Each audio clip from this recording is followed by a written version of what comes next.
I've had enough internet today. Alright guys, welcome back. GM Light here, and today we're talking about the most delusional Batman take I've probably ever seen in my whole life. Where else will we get it but Twitter, of course? There was this comic kind of going around making a very odd point about Batman, and I thought we'd have a bit of fun, cover it. Basically goes as this. So it was Batman saying that he's the hero Gotham deserves, and then it's just some animated person lecturing him. Listen, you're not a hero, you're a cop. Says, you want to be a hero? You're a billionaire. How about you invest your excessive wealth into the community? And then he says that he has an orphanage, and then the guy lecturing him, yeah, for tax reasons. He goes on to say, for perspective, with your wealth, you could literally afford to give $1,500 to everyone in Gotham that doesn't make a living wage. In fact, this may actually reduce crime more than you running around every night being the world's most expensive cop, and saying that less people would need to resort to crime because of this.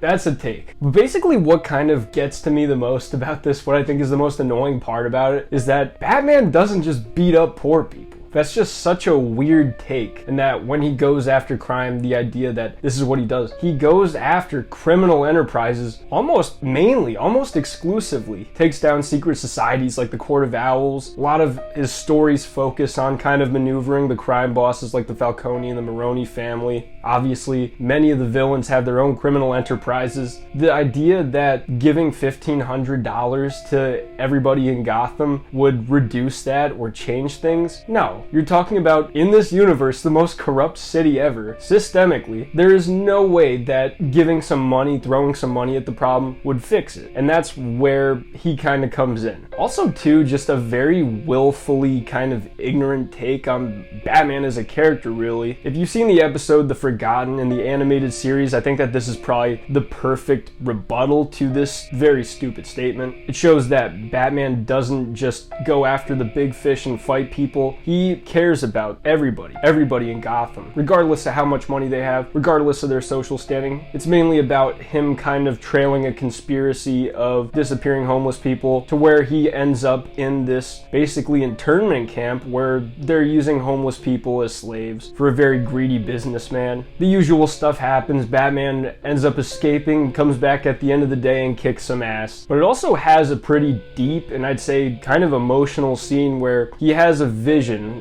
It's a heat delusion where he's remembering who he is. It's a scene where pretty much all of the people and the needy of Gotham approach him and he's handing them bars of money, but there's too many people. There's too many mouths to feed and too many people that need his help, and he can't help them all, and that breaks him inside and he sheds a tear. I think that that's powerful stuff, and it shows that Batman's about a lot more than just beating up criminals and poor people. It's a very weird narrative that's been kind of going around lately. I've been seeing a lot of those odd takes saying that like Batman has fascist underpinnings, that Batman would just beat up a single mother who stole a loaf of bread to feed her family. Weird takes like that. I've seen them all. I've seen them kind of often actually, and it's so odd because it's always coming from someone who's very obviously not a fan of Batman, does not understand the character. And I don't like to gatekeep like that. Like, I'm not one of those guys that's like, this version didn't understand the character.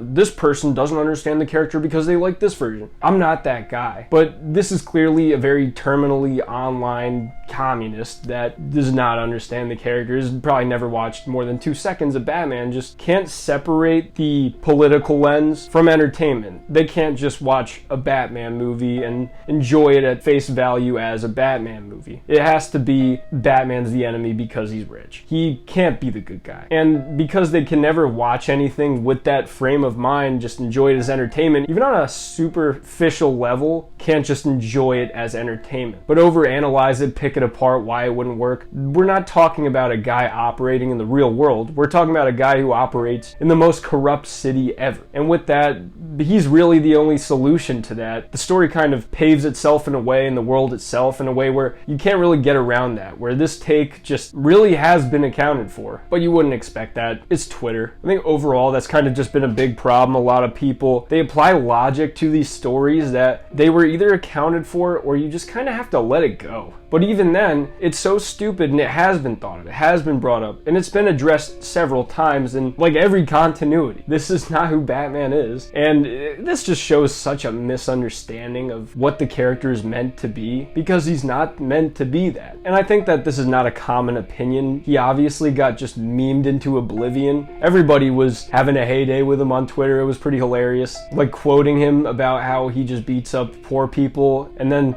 the poor people in question shows Joker, Penguin, and Two-Face sitting around a bag of money. Other stuff about what's Batman gonna do when the villains all poison the water supply again, but at least everyone has $1,500. Very laughable, very silly, and that's not establishing universal basic income if he gives everyone a very small amount of money. In a city like Gotham, that probably wouldn't even cover nearly a month's rent. But those are just my thoughts. Let me know what you guys think in the comments section. I'd love to hear. It's the most hilarious take I've ever probably seen on Batman. I'm GM Light. Have a good one.